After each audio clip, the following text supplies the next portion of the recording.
আজকে বাংলাদেশের জনগণ সেই গণভবনকে তাদের কবরের ভবন বানিয়ে দিয়েছে। আজকে খালেদা জিয়ার মতো একটা নেত্রীকে কিভাবে বাড়ি থেকে বের করে এনে অপমান করার জন্য 2 কোটি টাকার জন্য জেল খাটিয়েছে। 35 দিন আওয়ামী লীগ নাই, একটা মুরগির খোপ তারা পায় নাই যেখানে দাঁড়ায় তারা বলবে যে আমরা আওয়ামী লীগ চালাবো। এবার চিন্তা করেন, খন্দকার দেলোয়ার সাহেব সেই ন্যাম ভবনে বিএনপির দায়িত্ব নিয়েছিল, আর জিল্লুর রহমান সাহেব নিয়েছিল আইবি কম্পোর্টে।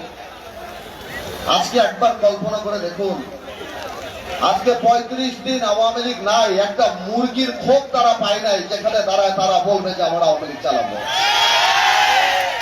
এবার চিন্তা করেন, এটা হার না, এটা পতন। আজকে খালেদা জিয়ার মতো একটা নেত্রীকে কিভাবে বাড়ি থেকে বের করে এনে অপমান করার জন্য 2 কোটি টাকার জন্য জেল খাটিয়েছে। তারেক রহমানের স্ত্রী, তারেক রহমানের পরিবার সহ সবাইকে এই সরকার, গত সরকার, আওয়ামী দুঃশাসনের সরকার, দুইটা মাত্র থিওরিতে বিশ্বাস করে। এক হলো শত্রু, এক হলো ষড়যন্ত্র।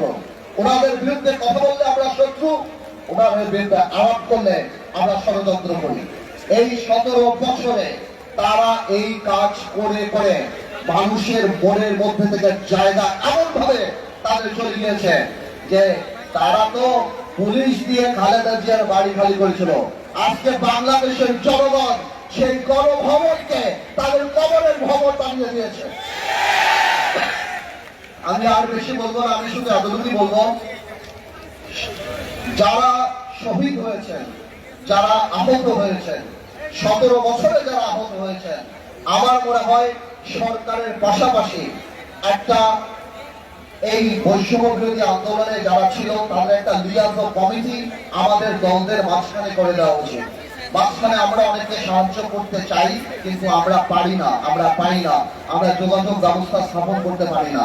আমি মনে করব নিবন্ধিত রাজনৈতিক দল বা যারা কিংবা এই স্বৈর শাসনের ফাঁদে পা নিয়ে দালালির খাতায় নাম লিখে নেই, এই গণতান্ত্রিক আন্দোলনে জনগণের সাথে ছিল, আমি অনুরোধ করব, আমি আপনাদেরকে আশ্বাস দিচ্ছি, আমি বলে যাচ্ছি ইনশাআল্লাহ আমরা সবাই মিলে যদি লিয়াজত কমিটি করি, আমরা এই প্রাইভেট সেক্টর থেকে ওনাদের যথেষ্ট যেই ক্ষতি ওনাদের হয়েছে ওইটা তো আমরা পোষণ করতে পারবো না। তো ডিয়ার ভিউয়ার্স, আন্দালিব রহমানের এই ভাষণ শুনে আপনার কি মন্তব্য? অবশ্যই তা কমেন্টস করে জানাবেন।